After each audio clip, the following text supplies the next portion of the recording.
Hello friends, ഇന്ന് ഞാനിവിടെ സദ്യയിലൊക്കെ എനിക്ക് ഏറ്റവും ഇഷ്ടപ്പെട്ട എന്നാൽ വളരെ സിമ്പിളായിട്ടുള്ള ഒരു പുളിയിഞ്ചിയുമായിട്ടാണ് വന്നിരിക്കുന്നത്. ഉണ്ടാക്കാൻ ഭയങ്കര എളുപ്പമാണ് അല്ലേ, പക്ഷേ ഇത് ഭയങ്കര ടേസ്റ്റുമാണ്. ഇതിനായി ഇവിടെ ഞാനൊരു 100 ഗ്രാമോളമാണ് ഇഞ്ചി എടുത്ത് കൊത്തി അരിഞ്ഞു വെച്ചിട്ടുണ്ട്. ഒരു 3 പച്ചമുളകും അരിഞ്ഞു വെച്ചിട്ടുണ്ട്. ചെറുതായിട്ട് വട്ടത്തിൽ അരിഞ്ഞാണ് വെച്ചിരിക്കുന്നത് പച്ചമുളക്.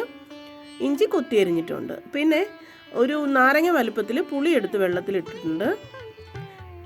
ഇനി നമ്മൾ ചട്ടി ചൂടായി അതിലേക്ക് വെളിച്ചെണ്ണ ഒഴിച്ചിട്ട് ആ എണ്ണ ഒന്ന് ചൂടായി വരുമ്പോഴേക്കും നമ്മൾ കൊത്തി അരിഞ്ഞു വെച്ചിരുന്ന ആ ഇഞ്ചി കഷ്ണങ്ങൾ അതിലേക്ക് ചേർക്കുവാണേ.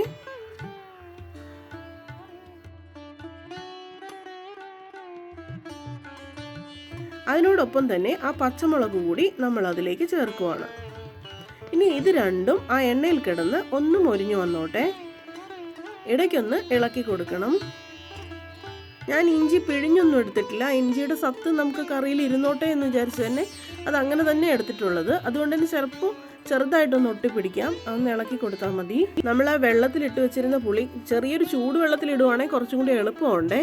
നന്നായിട്ടൊന്ന് പിഴിഞ്ഞെടുക്കണം. എന്നിട്ട് അതൊന്ന് അരിച്ചു മാറ്റുകയും വേണം.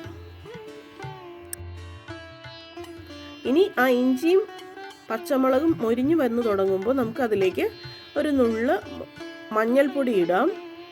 പിന്നെ ഒരു 1/2 ടീസ്പൂൺ മുളക് പൊടി കൂടി ചേർക്കാം. എന്നിട്ട് അതൊന്ന് ആ എണ്ണയിൽ തന്നെ ഒന്ന് ഇളക്കി കൊടുത്താൽ മതി. അതൊന്ന് മൂത്ത് കിട്ടും. ഇനി നമുക്കതിലേക്ക് ആ പുളി വെള്ളം ഒഴിക്കാം. കുറച്ച് കൂടുതൽ വെള്ളം ചേർത്താണ് ഞാൻ പുളി പിഴിഞ്ഞൊഴിച്ചിരുന്നത്. ആ വെള്ളം കുറച്ച് കൂടുതൽ ഇരുന്നോട്ടെ. അത് നന്നായിട്ടൊന്ന് തിളച്ച് വരട്ടെ. ഇനി നമുക്കതിലേക്ക് കുറച്ച് ശർക്കര പാനി കൂടി ചേർക്കണം. അത് നമ്മളിവിടെ ഒരു ചെറിയ ഉരുള ശർക്കര, അതായത് നാരങ്ങ വലുപ്പത്തിൽ തന്നെയുള്ള ഒരു ഉരുള ശർക്കര എടുത്തിട്ട് അതൊന്ന് പാനിയാക്കി വെച്ചതാണ്. അതാണ് ഇതിലേക്ക് നമ്മളിപ്പോൾ ചേർത്തത്. ഇനി ആവശ്യത്തിനുള്ള ഉപ്പ് കൂടി അതിലേക്ക് ചേർക്കുവാണേ. ഇനി ഇത് നന്നായിട്ട് കിടന്ന് തിളക്കട്ടെ. അപ്പോഴേക്കും നമ്മൾ അതിലേക്ക് കുറച്ച് കായം ചേർത്തു. ഇനി ഒരിത്തിരി ഉലുവാപ്പൊടി കൂടി ചേർക്കുവാണ്. ഇനി നമുക്കിത് നന്നായിട്ടൊന്ന് ഇളക്കി വെക്കാം.